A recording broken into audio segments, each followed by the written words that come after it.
Smart Wheels 爱与责任与你同行。嗨，你好，我是佩莹。今天的 Unboxing IP 来开箱咯。生命故事，我们请了这一位飞机维修师，他是恩乐到节目中。Hello， 恩乐你好。是我们常说呢，有些时候我们真的预料不到太多事，有些时候有些事情可以按照我们的计划进行。那恩乐其实也是一个，就是按时的跟着自己的行程、自己的这个工作规划，特别因为你是飞机维修师啊，所以凡事呢都讲究很多的细节、严谨的部分啊。生活中也是一个有条不紊的人，但是呢，按着规划去行事的时候，有些时候啊，意外却是提早来到的了。那据我所知，其实恩乐发生了一场非常严重的车祸，那个时候呢，其实也是按照计划去出席朋友的婚礼，但是呢，意外就来了，是吧？对，就是当时候出席了朋友的婚礼，当在回来吉隆坡要去上班的路上呢，就遇到了车祸。因为当时是发生在一个小路，是那个车呢，它是在从对面失控撞上了我们的那个轨道那边，所以我们那时候是其实也做不了什么东西，也闪不到那辆车，所以车祸就这样子发生了。不是你开车，你是坐在司机旁。对，我是副驾驶。所以你是说你们是按着一定的时速，你们并没有超速，然后那个时候其实天气也很好，也没下雨，没有说视线被阻挡，什么都没有。然后就是对面的车迎面而来，来不及，什么都不能做了。对，它就是那么突然就过来是那时候距离抵达吉隆坡的那个路程还有多长时间？其实还蛮久的，至少还要2到3个小时。对，所以你是出席了朋友的婚礼之后呢，想要回来吉隆坡的时候，就发生了这一起意外。当时那个意外情况是你们的车有在旋转吗？还是怎样？那情况怎么样？没有，其实它有2个impact， 就是第一个 impact 就是车迎面撞来的前面的 impact， 是，还有第二个 impact 就是当我们的车被撞了过后，它撞去旁边的那个草丛那边，所以一共有2次的 impact 这样子。那当时你是直接昏了过去还是怎么样？其实当时的情况是我可以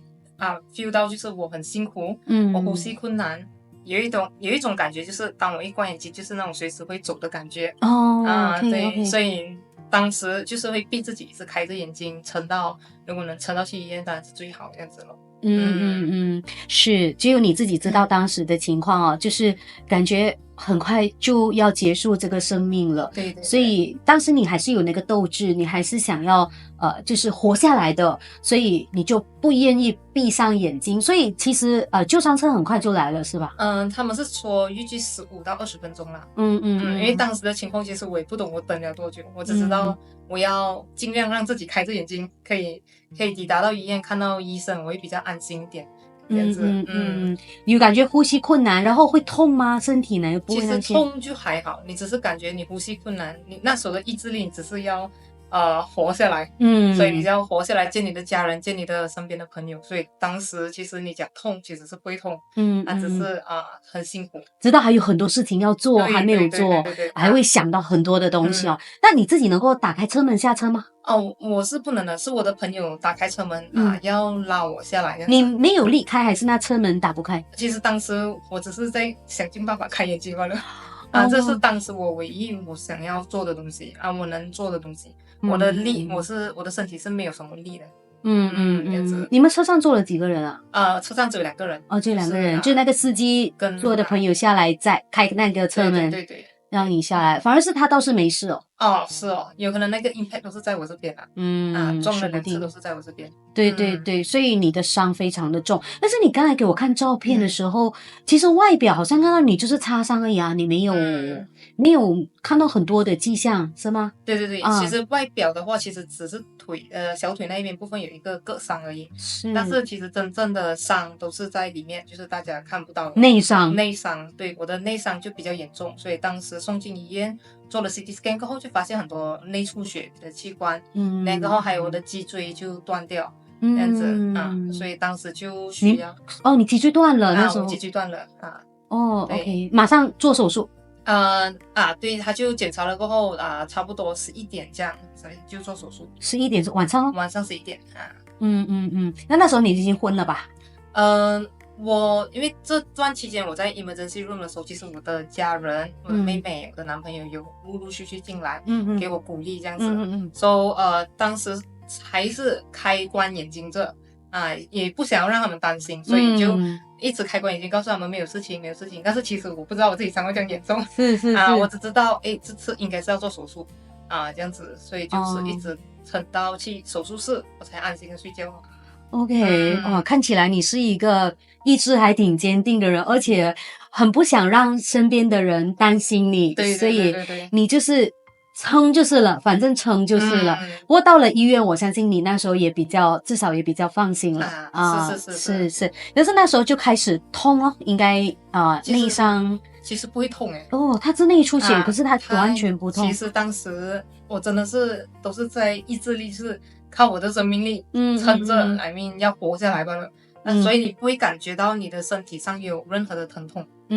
所以进行手术你也不知道是什么手术是吧？对，我也不知道什么手术所以我就是当时就是突然开眼睛吧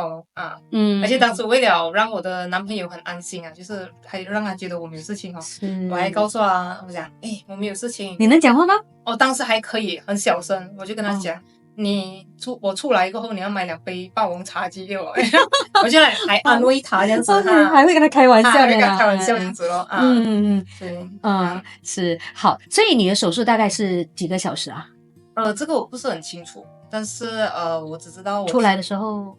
因为我一做手术他们就放我在 induced coma让我去修复我的身体所以这个 induced coma 期间我一共是睡了差不多12天，所以这个12天之内其实陆陆续续有做了有第2次第3次手术都得一共6次手术这样子所以当我在起来的那一刻的时候，我还以为我只是睡了2-3天罢了然后我的妹妹问我你懂你睡了多少天嘛？我就跟她讲2-3天她讲没有，她讲姐你睡了12天，然后我就来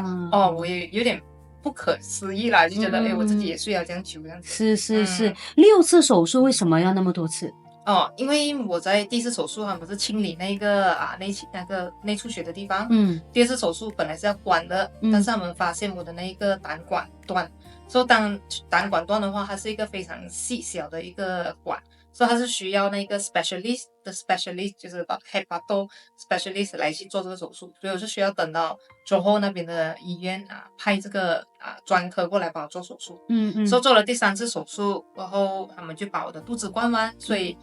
过后我的肚子又因为适应不到那个里面的压力所以又需要开回，所以就是又开又关对，所以就陆陆续续就到最后做了6次手术，是关了我的 muscle layer 而已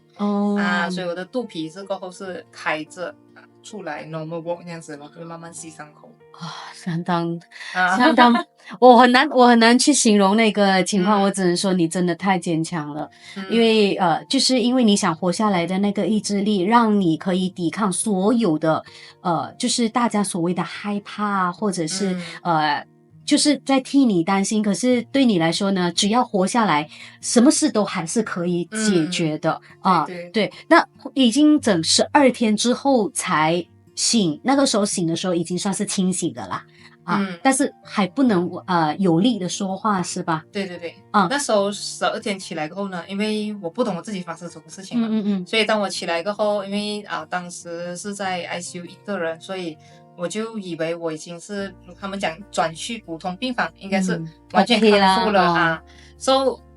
我去到普通病房的时候，当我要移我的脚之类的时候我的家人看到我他就突然间叫我停，我想什么事情原来当时我才发现原来我的脊椎也断，然后我的那个肋骨那边那个 rib 上面也断了3根所以当时因为我的肚子还没有关完所以他就不能马上做脊椎的手术所以还是需要等到我的肚子完全缝合才转过来做我的脊椎手术，所以当时我的脊椎是在还没有放铁的情况下，所以如果我移动的话很大的可能会伤到我的 spinal cord， 就会造成我半身不遂所以这个期间就不能移动对那时候就是尽量不要伤到它咯所以你在医院住了多久我在医院接近住了2个月这样。2个月，然后你整年没有回到公司上班？接近10多个月这样子。那个期间就是你在疗伤的时期。对对对。最难熬的就是刚才说的那些手术的部分。其实最难熬是你起来过后的部分。起来过后。因为当你起来过后，你身为一个年轻人，是你前天还在跳水，但是你今天你起来过后，你的家人告诉你，你不能动，你不能坐起来，你不能站，你只能躺着，直到你做完脊椎手术为止。是，所以当下的那一个情况其实是有点崩溃的，因为你有点接受不到你要家人帮你清理你的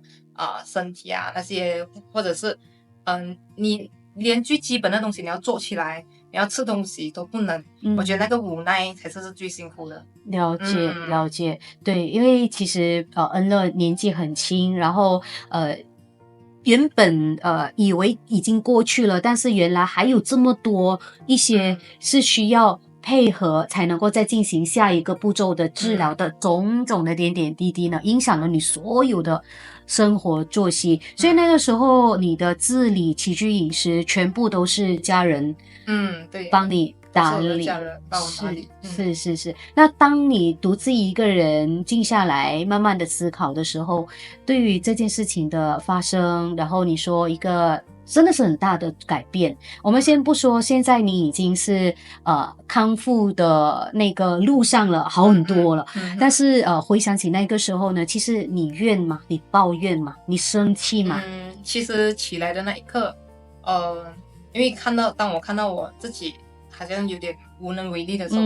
我当下其实有点生气，就是我会跟家人说，要不我那时候走了的话就算了，因为就不用这样拖累大家。对，一你要拖累大家，二你还要你的意志力要很强，还要告诉你自己，今天你不能坐不能站，你要面对着这个墙壁2个月这样子，所以那个过程是很煎熬。而且加上我当时候出来的时候，因为我插管太久，所以我的声带也伤到。所以当时我跟我家人讲话，他们要 try 读我的唇语，他们才能明白我在讲什么东西这样子。所以接近2个礼拜，我的声音才慢慢回来。所以这过程这期间，我觉得比较难熬，比起那个身体上面的疼痛，我觉得比较难熬是精神上面的折磨。这样子，连表达都有问题的时候，对，又不能用写的，因为那个时候都在伤都没有力啦，因为我躺了12天，我的整个身体是很软的。是，因为你看这样子的回想呢，一个对比之下，你一直不愿意闭上眼睛，因为你怕你一闭上眼睛你就离开了这个世界，然后你就一直坚持。那坚持下来，你说更难熬的是，因为醒过来的那个时候，整个作息完全颠倒了，完全不能够如你自己自行打理都完全不能够做的时候呢，你说你想，当时早知道闭上眼睛就这样子走了就没事嘛对，那一个时候是谁给了你动力继续活下去？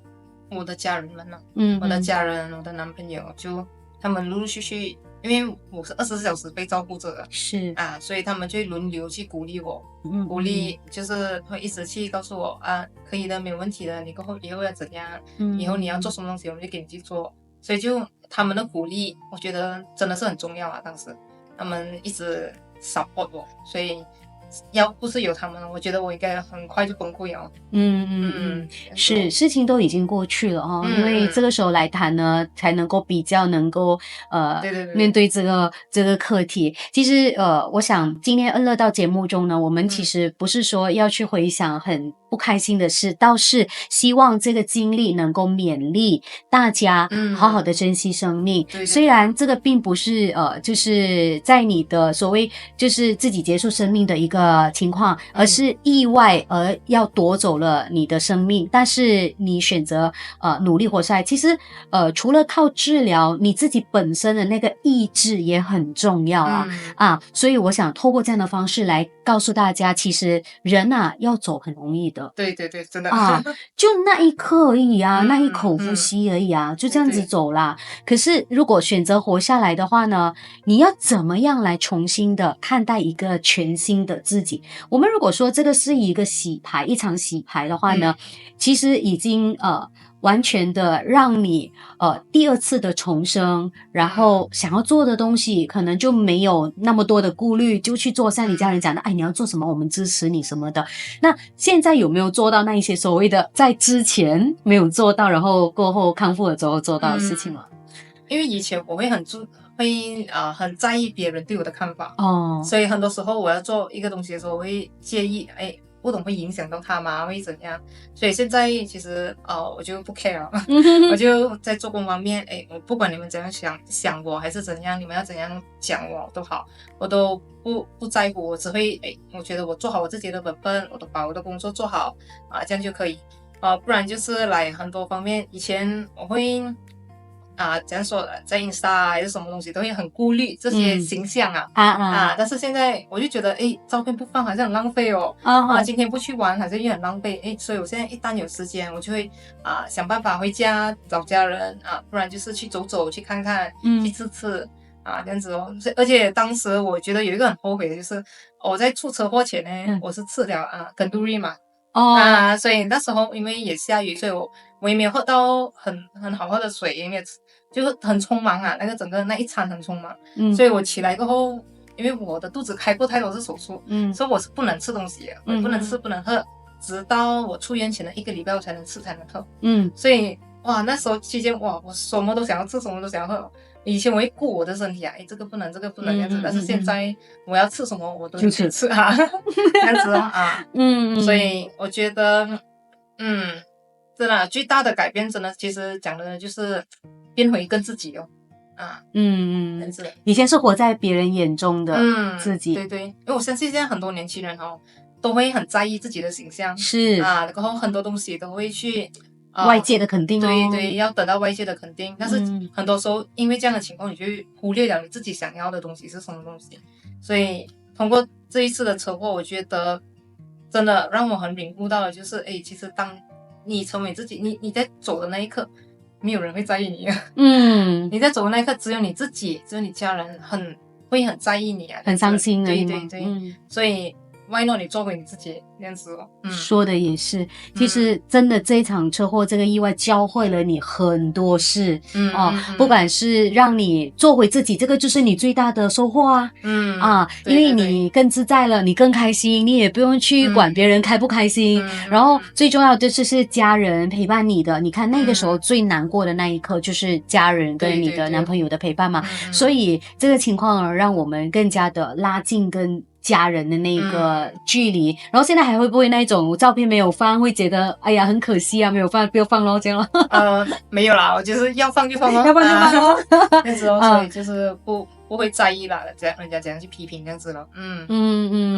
很不一样真的整个人是改变了那么就是想吃什么就去吃不要觉得哎呀我来不及吃或者是我那段期间你看这么多的美食我没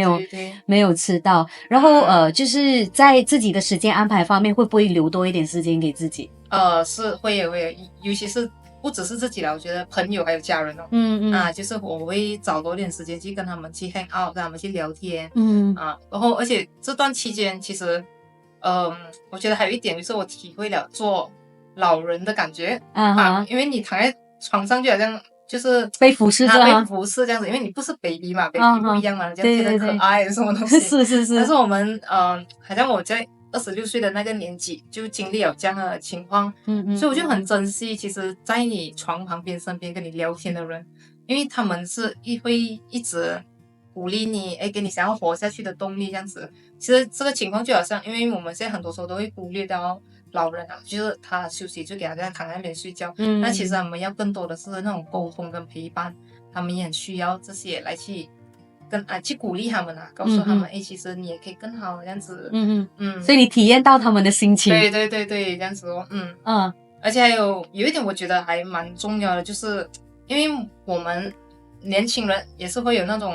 很多人际关系那种很多人际关系公司方面大家都一直会去抱怨这些生活上面的一些压力什么觉得自己就是最惨对对对但是当你其实来到生命的最后一刻的时候你会觉得其实这些问题比起你的生命它算什么它只是一个浮云这样子所以就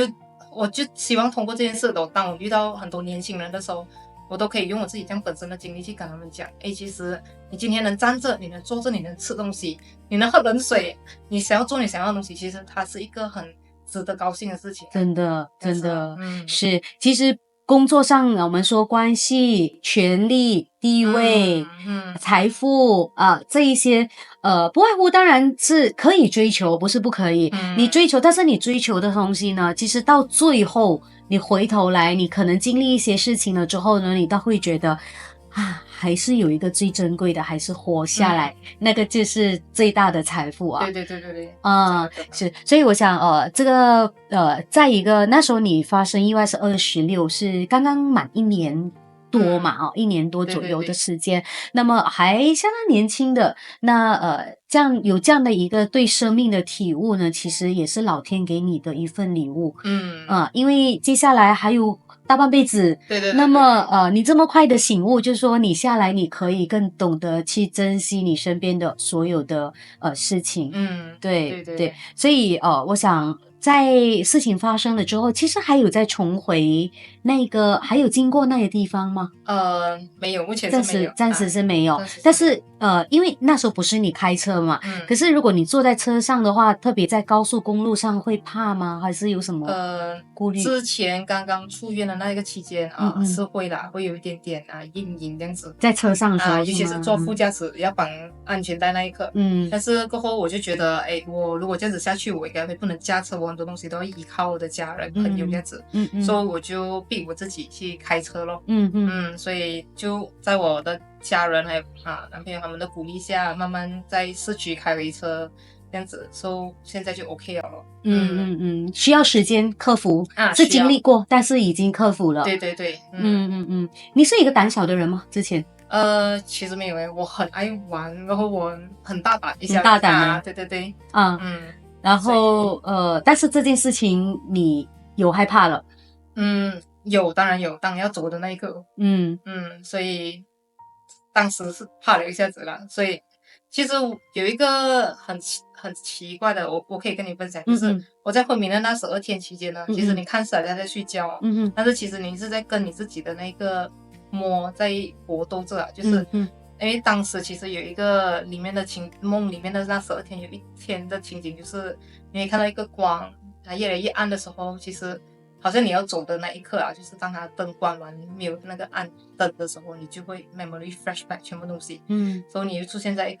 一个小巷，好像你再走下去就是结束你的生命这样子。所以那个期间我就一直逼自己清醒逼自己想要快点起来告诉我的家人讲，其实我活着，我还活着这样子。所以当时也因为这样的情况，那个医生也加重了很大的那个药量让我睡觉，因为我太想要起来了。所以就那个期间真的是你的经历10多天的经历10多天的经历这样子。就是有感觉好像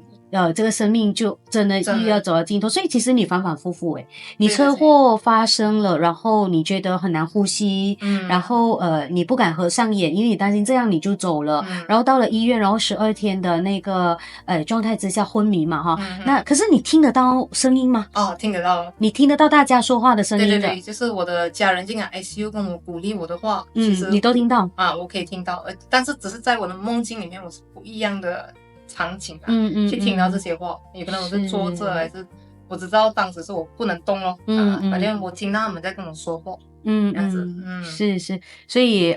就很难去形容那个情景，但是那就是一个经历，就到现在一直在你的心里烙印着。但是我们说所有的发生都是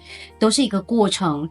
我们也把它看成好事啦，因为这已经促成后来重生的你对很多事情的改变。我相信家人也发现到感觉到你的不一样，他们曾经跟你讨论过这事情吗？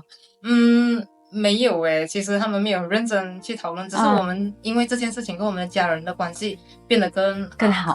这样子大家就更融洽，感觉上因为我的家里也很大，我姐姐也结婚那些，所以我们的大姐夫的父母三姐夫的父母就变得更像一家人了，很特别的一个家庭的情况这样子因为他们凝聚在了一起，对，真的对。我男朋友的家人，我的父母也变得很更 close 啊，就是整个家庭在变得更团结这样子。因为他们经历过即将失去，害怕失去了，所以现在重新的就是大家又在一起，这个是很可贵的一个缘分啊。我们说这是缘分哈，所以我们不能做什么，但是我们也能够为自己人生做一些就是规划啊跟安排的。所以其实这事情发生了，走着下来呢，其实我相信若干年后你还会看到很多的变化，因为有时候变化是需要沉淀的，它慢慢它可能它现在发酵，可是慢慢呢它可能会让你看到它的改变，因为你在改变，你在改变，周遭的事情就会跟着改变了的啊。你过去你曾经好好的去想过死亡这一回事吗？当身边的人有去世的时候，好像老人家，其实我也有一直跟我的男朋友去讨论过这件事情，然后我们两个都会一直争先恐后讲，我先走，我先走这样子，就是会去讨论这件事情，但是没有想过这件事情将会发生在我们身上，是，但是当时其实我们有说过，如果今天真的是其中一方走了的话，就希望对方是可以很认真的继续带着另外一个人这样活下去所以其实是有隐约讨论过，但是没有想到这个东西来得这样快哦。是啊，所以如果那一刻真的走了的话了那你最大的遗憾是什么？很多我要吃东西还没有吃，我要去的地方还没有去，我要见的人还没有见，还没结婚我要跟他们讲的东西，完成的东西都还没有完成，还有我自己的事业呢，还有我自己很多人生要的那些规划，很多还没有完成，所以会有很多遗憾。是，所以不要造成太多的遗憾的话，现在我们能做的，我们就先去做，先去完成，不要等有一天我得空了，有一天我怎样所以你现在重新回到职场工作，是同样的公司是吗？还是你换了工作跑道了？是同样的公司还是同样的公司？对OK 好，那就还有更多的发展啦，因为年轻嘛，那么最重要是先把身体调理好，因为你现在其实还在进行着一些物理治疗的还需要时间调理，但是反正就是都是在康复的路上了对，因为你的心态、你的观念、人生观改变了之后呢，其实身体会听话的跟着你的这个节奏去修复的。对也不能太急，有时候也需要等给一些时间，让它慢慢逐渐的康复啦。对在思想上，在自己的心灵上，或者在自己的身体上啦。对，好，那么现在活下来了，最想为自己做什么？我最想为自己做什么？我觉得应该是多陪家人，多陪曾经在我车祸期间帮助过我的人，这是我最想要做的东西。很简单是简单，但它珍贵。对，其实很难下来，因为你要那个时间去带他们去走去吃这样子所以是不容易。但是我因为这件事情过后，我会很经常的回家我也会很经常去，就是回去矿那边找那边曾经帮助过我的阿弟安哥，我也会去新加坡找当时特地从新加坡飞过来照顾我夜班的我中学的很好的一个朋友，就会把很多时间一想到有时间我就想要去找他们，这样子去跟他们聊天跟他们叙旧这样子反正以前没有车祸前我跟我的朋友很好的朋友见面的次数，打电话的次数应该是1年2-3年只有1-2次这样子。反正因为这件事情过后一有空一有时间2-3个月去找他，2-3个月去找他，就变得更珍惜对方的时间是，好，那么我们今天谢谢恩乐跟我们分享那么多，这是你不久前的一段经历，但是这个经历会让你接下来的日子呢走得更加的踏实，而且透过你的一些思维上、心态上的改变，那么你身边的朋友也会跟着你一样一起的好起来的，因为你愿意分享，所以他们就会有收获。然后当然我们也希望我们的生命故事的这个单元能够让更多的朋友珍惜生命。我还是套用一句老话，我常说的，其实生活中有很多的问题，有很多的你所谓的挑战，但是只要你方法够多，你还是可以解决的。只要你愿意，凡事呢它都不会是问题的，只是解决问题的方式跟时间需要多一些。那为自己而活起来吧。那很开心今天恩乐跟我们分享那么多，还有看到你渐渐的好起来，因为刚才你给我看照片，天哪，那时候是很严重的情况然后现在在康复了，需要时间。但是呢，我想这个伤痕其实如果你把它看成是美丽的，它就是美丽的。你怎么样的心态去看它？那生命嘛，你觉得它是可以让我们更加的丰盛的话，它就是好，那么今天的节目来到了尾声，我们这边也准备了这份温馨的礼物送给恩乐。那也希望我们一起的珍惜生命。Smart Wheels 爱与责任与你同行。谢谢。